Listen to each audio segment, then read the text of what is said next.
En manchette ce soir, des temps d'attente aux urgences qui stagnent. La médiane est de plus de 4 heures en Abitibi-Témiscamingue. Les gens n'ont plus le temps d'attendre et ça nuit énormément à la qualité de vie des patients et aussi des gens qui les accompagnent. Un vent de fraîcheur pour le théâtre du Rift de Ville-Marie et plusieurs activités pour la déficience intellectuelle dans la région. Pourquoi que je vais à l'école? C'est parce que je veux travailler mon autonomie et j'aime beaucoup apprendre des choses.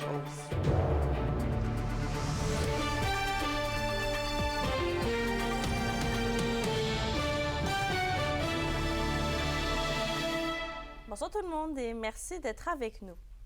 La situation du temps d'attente dans les urgences de la province stagne selon de nouvelles données publiées par l'Institut économique de Montréal. Et Anthony, quel est le constat ici dans la région? Écoutez, Mélissa, selon les données de l'étude réalisée par l'économiste Emmanuel B. Faubert, la région s'en tire un peu mieux que le reste de la province. En effet, en Abitibi-Témiscamingue, l'attente médiane est de 4 heures et 23 minutes, ce qui est en dessous de la médiane de l'ensemble du Québec, établie à 5 heures 13 minutes. C'est à Témiscamingue-Kippawa que le temps d'attente est le moins élevé à 1 heure 50 et c'est à Rouyn-Noranda où l'attente est le plus élevé à 5 heures 44 minutes. Malgré tout, les chiffres préoccupent l'économiste. Selon elle, il est inconcevable qu'un État développé comme le Québec soit aux prises avec une problématique, et ce depuis des décennies. Un enjeu qui mine, selon elle, le développement économique de la province, d'autant plus que c'est près de 10 000 personnes qui se présentent aux urgences des hôpitaux chaque jour au Québec. Emmanuel B. Faubert est d'avis que la concurrence du privé peut réduire la bureaucratie, donc réduire le temps d'attente. On s'entend que c'est pas quelqu'un dans les tours à Québec qui sait qu'est-ce qui se passe sur le terrain. C'est eux qui sont sur le terrain qui vont savoir quels sont les besoins pour leur main-d'œuvre, pour leurs patients. C'est eux qui le savent.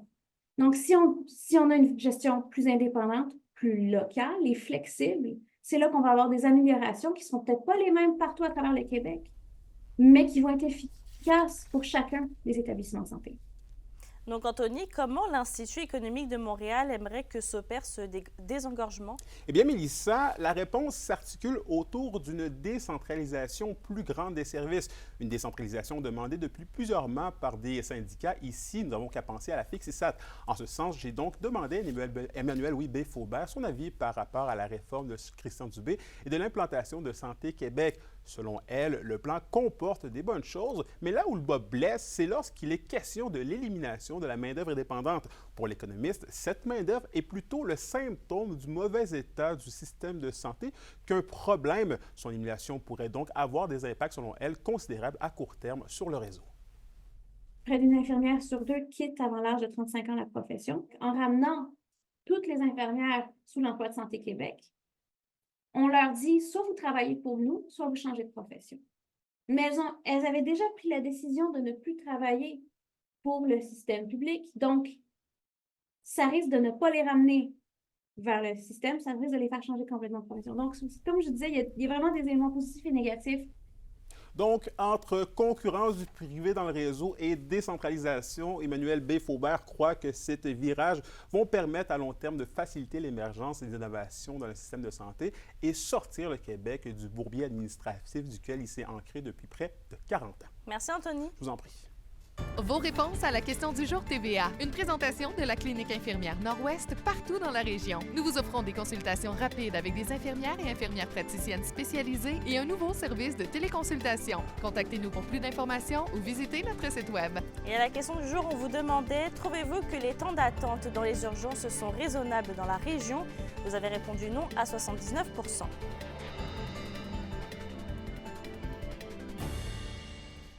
Et toujours en santé, une entente de principe a été déposée aujourd'hui entre la Fédération interprofessionnelle de la santé du Québec et le gouvernement. La présidente de la FIC, Julie Bouchard, affirme qu'après 16 mois de négociations et 8 jours de grève, les syndiqués vont évaluer le travail de la table de négociation. La proposition d'entente sera présentée aux représentantes syndicales de la FIC pendant le Conseil fédéral du 19 au 21 mars prochain. Et si la proposition est adoptée, celle-ci sera présentée ensuite aux membres afin de se prononcer sur son adoption. Et on reste en santé, le CIS de l'Abitibi-Témiscamingue confirme que le nouveau GMFU de Val-d'Or est clé en main depuis février. Quelques correctifs mineurs ont été apportés et l'aménagement des locaux est en cours. L'inauguration va se faire ce printemps. Les travaux de la Maison des aînés et alternatives à Rouyn-Noranda et du Centre multiservices de santé et de services sociaux de Ville-Marie se poursuivent. Et pour la Maison des aînés de Val-d'Or, l'accueil des clients va se faire dans les prochains mois. La construction de celle de Macamic et Palmarol va débuter cet été. Et d'ailleurs, le CIS de l'Abitibi-Témiscamingue a aussi fait un suivi des rénovations de l'hôpital d'Amos. La mise en appel d'offres pour la construction des entrepôts pour les équipements de soutien à domicile est prévue en avril. Le concept architectural des soins intensifs a été transmis au ministère de la Santé et des Services sociaux et il est actuellement en analyse. Les travaux de la salle blanche ont débuté et un échéancier sera déterminé prochainement. Et justement, en parlant de travaux, près d'un an après que l'avant du théâtre du Rift à Ville-Marie ait été endommagé à la suite d'un incendie, le centre culturel a maintenant un nouvel élan, notamment depuis l'arrivée de 2 nouvelles co-directrices. Alexandre Cabana les a rencontrées. Les travaux sont terminés, un coup de pinceau a été passé, l'ergonomie repensée et les logements réparés. Entre-temps, la programmation va de bon train. Les co-directrices Alexandra et Émilie sont en poste depuis septembre dernier et ont de la vision pour l'avenir du Rift à Ville-Marie. Nous, on a décidé de répartir ça par bâtiment.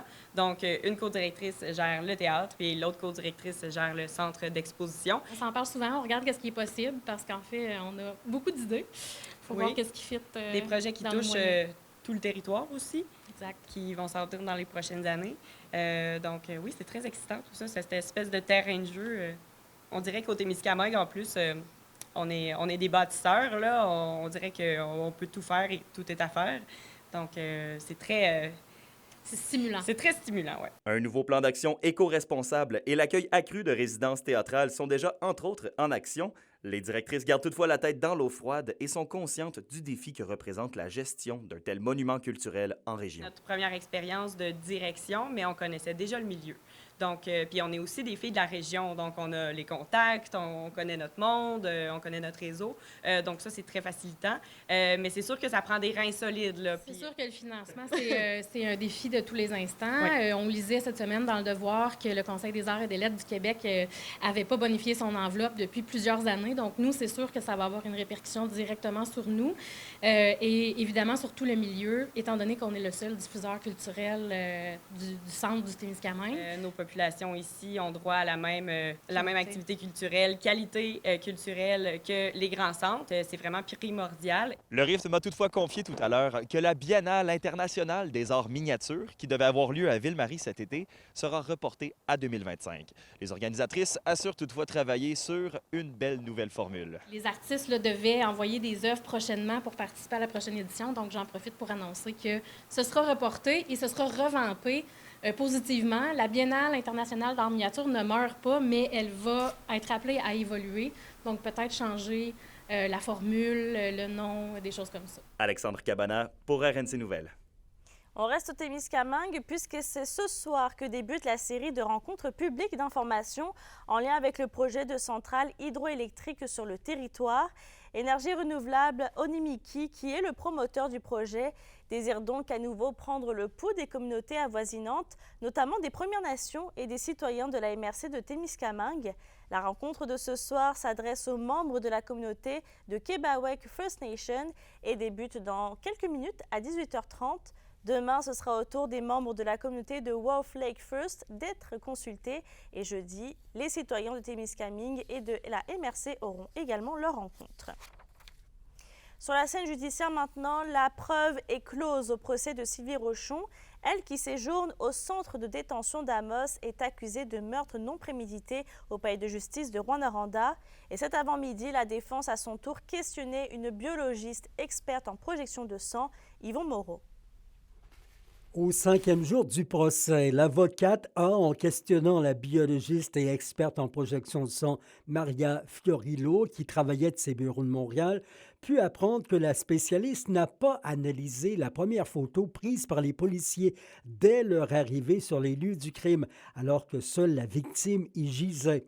Ainsi, les observations inscrites dans son rapport n'auraient été réalisées qu'après que la scène ait été envahie par les policiers et ambulanciers accourus auprès de Denise Rochon, ce qui pourrait avoir modifié ou déplacé certains éléments d'ADN mis en preuve par la couronne.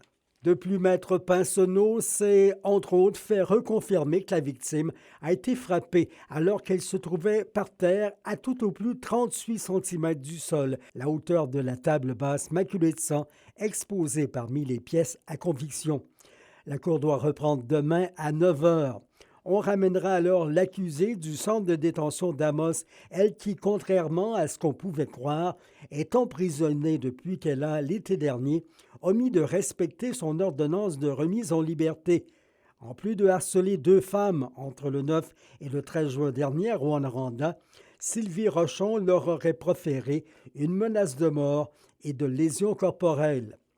Des faits pour lesquels elle doit comparaître en mai qui vient. Un compte-rendu de Yvon Moreau pour RNC Nouvelles à Rouyn-Noranda. Et c'est sous le thème « J'ai ma place » que la 36e semaine québécoise de la déficience intellectuelle est lancée. L'objectif est de sensibiliser la population aux réalités que vivent les personnes ayant une déficience intellectuelle et leurs proches. André Audet.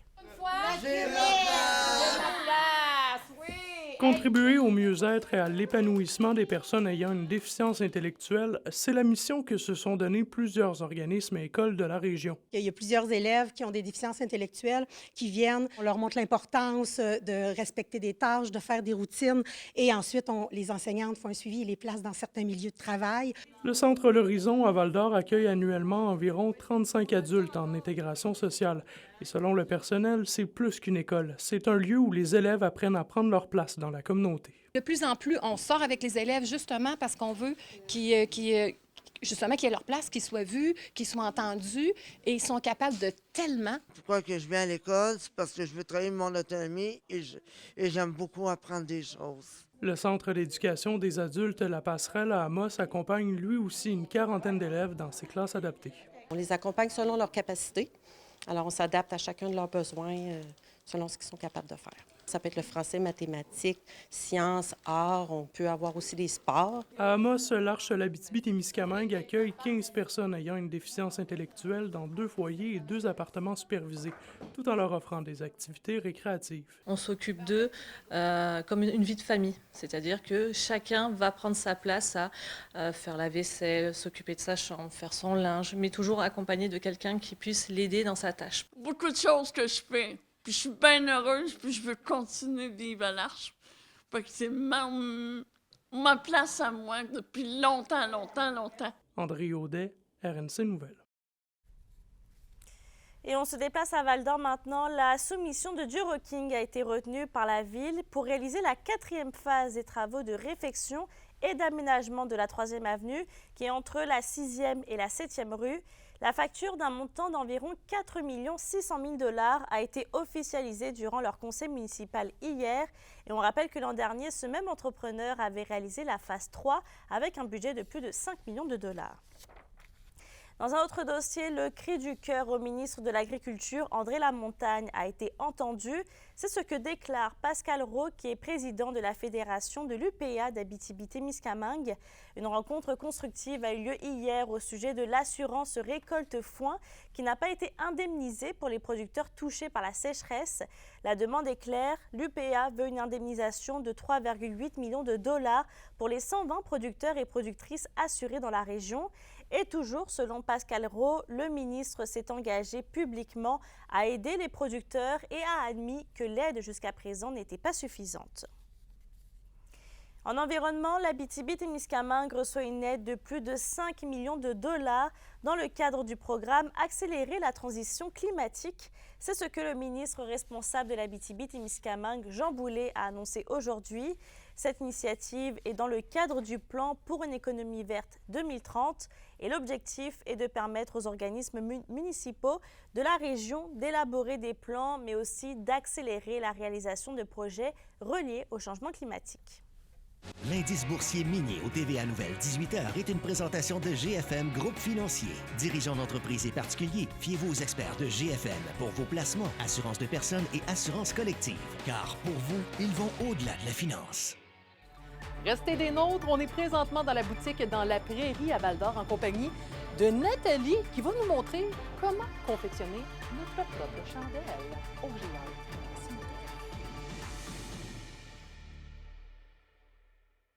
Les SADC de l'Abitibi-Témiscamingue et du nord du Québec vous présentent la bonne nouvelle économique TVA.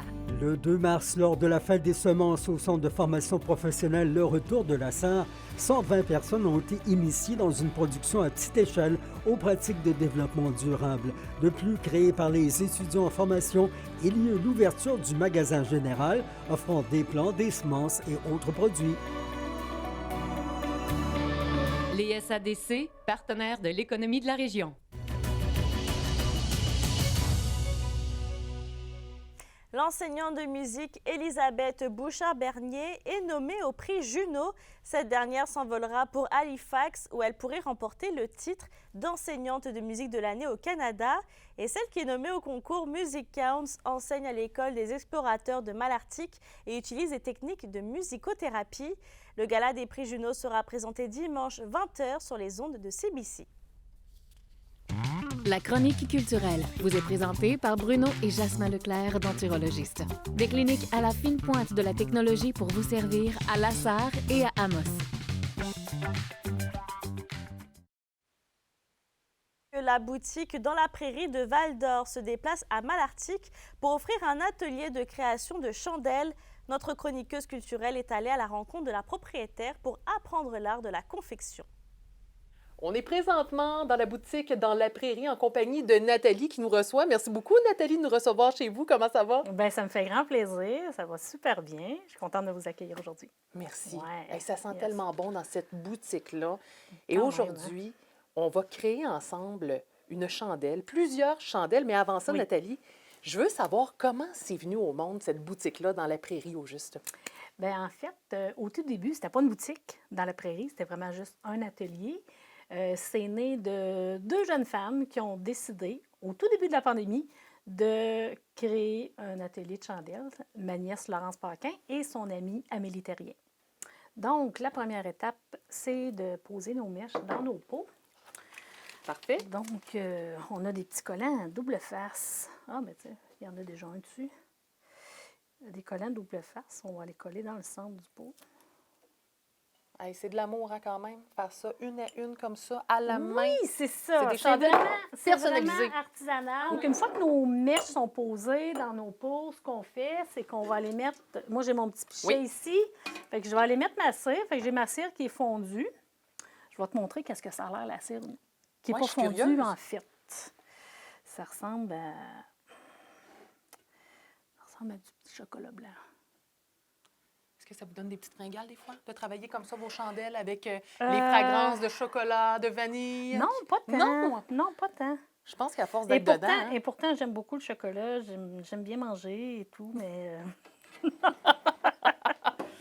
Voici. Oups. Fait que ça, c'est nos c'est à petites ça que ça pastilles de chocolat. On met ça dans le fameux pot, que je ne sais pas comment que ça s'appelle. Le petit pot comme ça, oui, on appelle ça comment? On appelle ça notre chaudron. Le chaudron. Le Ah, chaudron. ouais, pourquoi c'est compliqué à la vie, hein? C'est simple. C'est un chaudron, c'est ça. On a notre caméraman qui rit en C'est plus. ça. J'adore. On a notre petite fiche recette ici. Donc, on va aller mettre notre fragrance. On va aller mesurer notre fragrance. Parfait.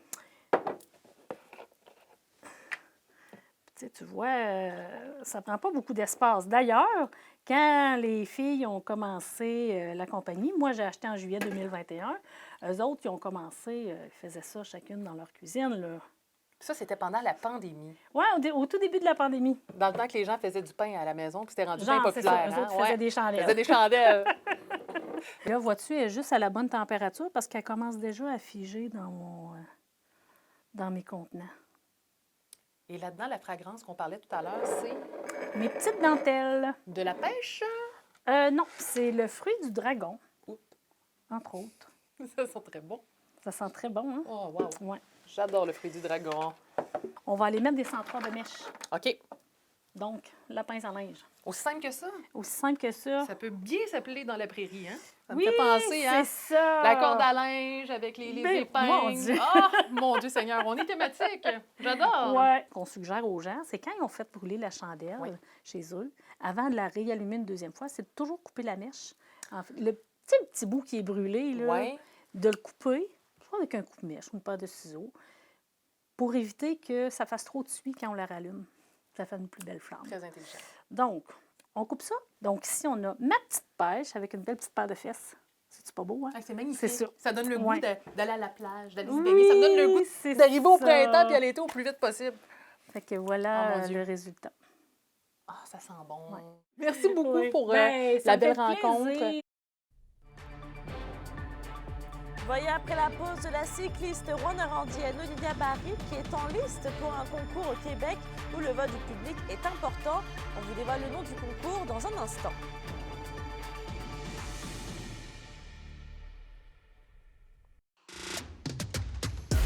Les sports vous sont présentés par Thibaut GM, votre concessionnaire de confiance à Rouyn-Noranda, là où qualité et choix se rencontrent. En cyclisme maintenant, la rwanda-randienne Olivia Barry est parmi les 10 candidats qui pourraient gagner le concours de la performance de l'année. Le concours est en 2 volets, donc il y a le vote du public jusqu'à dimanche et l'évaluation d'un comité d'experts indépendants. Et c'est la Fédération québécoise des sports cyclistes qui l'organise. Ok, les Forestiers d'Amos ont perdu leur match à domicile hier contre les Vikings de Saint-Eustache. Leurs adversaires l'ont remporté 4-3 en prolongation. Et les Forestiers ont donc épuisé une des 2 vies à leur disposition dans les séries de la Ligue M18 AAA. Le prochain match est prévu contre les Lions du Lac-Saint-Louis ce vendredi au Centre sportif Desjardins à Amos dès 19h. La météo, une présentation de Nicoloto de la Sarre, la capitale du pick-up. Vous y trouverez toujours le meilleur choix, toujours le meilleur prix. Et à la météo, Stéphanie, la neige fera partie du paysage pour les prochains jours. Oui, pour laisser place au soleil pour la fin de semaine. En ce qui a trait, Mélissa, pour ce soir et cette nuit, pour l'ensemble des secteurs, on a quand même de la neige qui est prévue. On parle d'accumulation de 2 à 4 cm de neige. On a un minimum de moins 9 degrés au nord et moins 8 degrés pour le sud. Demain, c'est toujours de la neige. 2 cm qui est prévu pour l'Abitibi-Témiscamingue avec un maximum de moins 7 degrés. Pour le Témiscamingue, on parle de 2 à 4 cm d'accumulation avec un maximum de moins 8 degrés. Et pour jeudi, petit aperçu, c'est de la neige intermittente au nord avec moins 11 degrés. Retour du soleil pour le sud avec un maximum de moins 9 degrés. Passez une excellente soirée. Pardon. Merci Stéphanie. Et je termine sur une bonne nouvelle. La députée d'Abitibi-Ouest, Suzanne Blais, a remis la médaille de la députée de l'Assemblée nationale à Roger Lebreu. Il a porté secours à une citoyenne de Guyenne qui était coincée dans sa voiture à l'envers dans un ruisseau. Sur ce, je vous souhaite de passer une bonne soirée et on se retrouve demain.